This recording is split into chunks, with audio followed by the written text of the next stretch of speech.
Graça e paz, meus amados irmãos. Aqui quem fala é seu irmão em Cristo, Manuel. Estou dando continuidade ao 7º estudo. Iremos estudar sobre a Igreja e os sacramentos. A doutrina da Igreja nasce do próprio propósito eterno de Deus. Antes da fundação do mundo, o Pai escolheu um povo em Cristo para ser santo e irrepreensível diante dele. Efésios 1, 4, 5.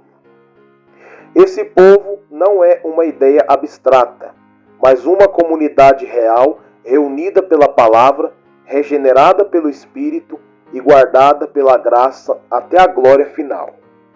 Assim, a Igreja é o cumprimento histórico do Pacto da Graça, o lugar onde Cristo aplica os benefícios de sua redenção. Desde o Antigo Testamento, vemos que Deus sempre tratou com um povo. Deus sempre tratou com um povo, desde Gênesis e Apocalipse até hoje. Em Gênesis 2, 3, ele promete a Abraão que todas as nações seriam abençoadas em sua descendência. Em Êxodo 19, 5 a 6, Israel é chamado reino de sacerdotes e nação santa. No Novo Testamento, essa promessa se cumpre na Igreja, composta de judeus e gentios unidos em Cristo. Efésios 2, 14, 16. Portanto, a Igreja não é um plano B, mas o centro do propósito redentor de Deus. A Escritura descreve a Igreja com várias imagens profundas. O que é a Igreja? Ela é o corpo de Cristo. Efésios 1, 22, 23, mostrando união vital com cabeça. A Igreja é a noiva de Cristo, em Efésios 5, 25 a 27, revelando amor redentor. É o templo do Espírito. A Igreja é o templo do Espírito, em 1 Coríntios 3,16, indicando santidade e habitação divina. A Igreja é a família de Deus, em Efésios 2,19, mostrando comunhão. Essas imagens ensinam que a Igreja é espiritual, viva e santa, ainda que composta de pecadores sendo santificados. Segundo a Confissão de Fé de Westminster, a Igreja invisível consiste no número total dos eleitos que foram, são ou serão reunidos sob Cristo. Essa distinção entre Igreja invisível e visível é essencial. A Igreja invisível é perfeita e conhecida apenas por Deus. A visível contém crentes verdadeiros e professos, junto com seus filhos, reunidos na história. Jesus ensinou essa realidade na parábola do joio e do trigo, em Mateus 13, 24 a 30. A Igreja visível é identificada por marcas claras. Primeiro, a pregação fiel da palavra. Deus salva pela loucura da pregação. 1 Coríntios 1, 21. A palavra cria fé, corrige erro, consola o aflito e conduz à santidade. Segundo, a administração correta dos sacramentos. Terceiro, a disciplina eclesiástica que preserva a pureza da Igreja. Mateus 18, 15 a 17. Entenderam até aqui? Vamos continuar. Preste atenção. A Igreja é governada por Cristo por meio de oficiais.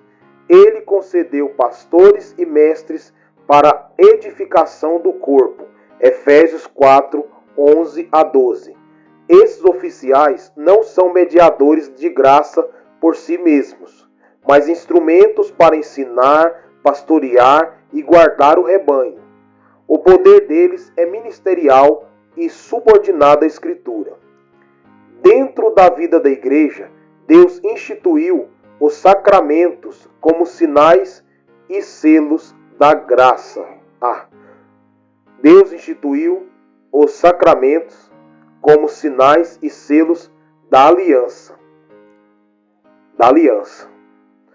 Eles são visíveis porque Deus conhece nossa fraqueza e confirma sua promessa com símbolos concretos. O Catecismo de Heidelberg ensina que sacramentos são sinais visíveis e santos, instituídos por Deus para confirmar a promessa do Evangelho. Os sacramentos não criam fé automaticamente. Eles não operam por si mesmos, mas são instrumentos que o Espírito usa para fortalecer a fé existente. A eficácia deles depende da obra soberana de Deus e da recepção pela fé. Como ensina a teologia sistemática, eles são meios de graça, não causas independentes da graça. Cristo instituiu apenas 2 sacramentos, o batismo e a ceia do Senhor. Ambos estão ligados à sua obra redentora. O batismo é o sinal de entrada na comunidade da aliança. Em Mateus 28:19, Cristo ordena batizar em nome do Pai, do Filho e do Espírito Santo. Em Romanos 6:3-4, Paulo ensina que o batismo simboliza união com Cristo em sua morte e ressurreição. Ele aponta para a purificação dos pecados, Atos 22:16, regeneração espiritual e nova vida. Não significa que a água salva, mas que Deus sela sua promessa ao crente. O batismo também manifesta a continuidade da aliança. Assim como a circuncisão marcava os filhos da aliança no Antigo Testamento, em Gênesis 17:7, o batismo marca os filhos da nova aliança, em Atos 2:39. Isso revela que Deus trata com famílias e gerações. A ceia do Senhor, instituída em Lucas 22:19-20, é memorial, comunhão e proclamação. Ela lembra o sacrifício de Cristo, alimenta espiritualmente o crente e anuncia sua morte até que ele venha. 1 Coríntios 11:26. Cristo não está presente fisicamente nos elementos, mas está realmente presente espiritualmente para os que creem. O pão e o vinho não mudam de substância, mas Deus usa esses sinais para fortalecer a fé. Dogmática Reformada explica que os sacramentos unem sinal e promessa. Eles apontam para Cristo e confirmam que a graça prometida é verdadeira. Os sacramentos estão inseparavelmente ligados à palavra. Sem a palavra, eles se tornam rituais vazios. Com a palavra, tornam-se testemunhos vivos do Evangelho. Por isso, a Igreja sempre administrou os sacramentos junto com a pregação. A ceia exige exame próprio. Em 1 Coríntios 11:28-29, Paulo adverte contra participar indignamente. Isso não significa perfeição moral, mas fé sincera e arrependimento. A ceia é alimento para os pecadores arrependidos, não para orgulhosos. Os sacramentos também fortalecem a comunhão. Eles lembram que a igreja é um só corpo. Em 1 Coríntios 10:17, porque nós, embora muitos, somos um só pão, um só corpo. Historicamente, muitos erros surgiram sobre os sacramentos. Alguns os tratam como magia, outros os desprezam como meros símbolos. A Escritura ensina o equilíbrio.